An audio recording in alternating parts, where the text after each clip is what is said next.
চাওক গোটেই মোক মাত্ৰ ইমানেই ক'লে যে ল'ৰাটোৰ বিষয়ে চিন্তা কৰিব নালাগে, ইমানেই ক'লে। আৰু অন্য তেনেধৰণে কোৱা নাই। আৰু কৈছে এইটোৱেই যে পাঠ্যপথবোৰ চাই আছে নহয়, দেখিছে নহয়, এনেকৈ বুলি ক'লে। ইমানেই কথা বুলি ক'ব লাগিব। পৰেশ বৰা, আলফাৰ সেনাধ্যক্ষ পৰেশ বৰা ডাঙৰীয়া। প্ৰায় 4টাৰ আগ-পাছ এনেকুৱাতে হ'ব, 4টা। আৰু কিবা আপুনি সুধিছিলে নেকি? মই একো সুধিবলৈ নাপালোঁ। কথা বেছি সময় নহয়, মিনিটৰ ভিতৰহে হ'ব নেকি, তেনেকুৱাই হ'ব। সেইটোৱে প্ৰদান কৰিছোঁ। মই অসম চৰকাৰ আৰু ভাৰত চৰকাৰক এইটোৱে ক'ব বিচাৰোঁ, যিজন ক'বলৈ গ'লে দেৰগাঁৱৰ মানস চলিহা,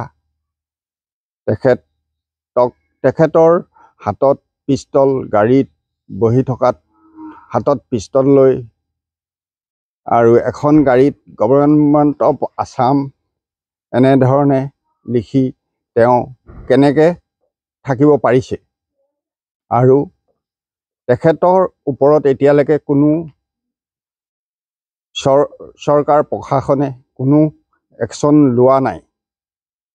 তেখেতক অতি সোনকালে যাতে আপোনালোকৰ হাতলৈ নিব লাগে। আৰু তেখেতৰ ইমানখিনি ষড়যন্ত্ৰ কৰি আমাৰ ডেকা গাভৰুবিলাকক ইমান বিপদৰ মুখলৈ, মৃত্যুৰ মুখলৈ ঠেলি পঠাইছে। গোটেই বিষয়টো মানে মই সেইটোৱে ভাবিছোঁ, তেখেতে সম্পূৰ্ণ জড়িত আছে ইয়াত। মানে মই সম্পূৰ্ণ ভাবিছোঁ মানস চলিহাৰ কবলত পৰিছে। তেওঁৱেই ট্ৰেইনিং দিছে গোটেইখিনি, সেইদৰে মই জানিবলৈও পাই আছোঁ।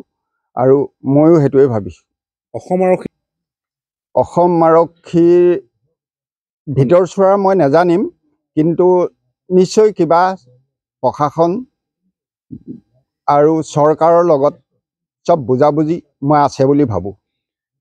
মই হাতযোৰ কৰি পৰেশ বৰা ডাঙৰীয়ালৈ এইটোৱে বিনম্ৰ অনুৰোধ কৰোঁ, যাতে ল'ৰাটোক কোনো বিপদৰ মুখলৈ নিনি। তেওঁতো ইতিমধ্যে নিশ্চিত প্ৰদান কৰিছে। সেইটোৱে মই তেওঁক কি ক'ব? মই সেইটোৱে আশা কৰোঁ। মই হাতযোৰ কৰি পৰেশ বৰা ডাঙৰীয়াক অশেষ ধন্যবাদ কৰিছোঁ, যাতে ল'ৰাটোক আপোনাৰ ওচৰত আছে, যাতে কোনো বিপদৰ মুখলৈ নপঠিয়ায়। মই পৰেশ বৰা ডাঙৰীয়াৰ ওচৰত কাতৰ অনুৰোধ কৰিছোঁ।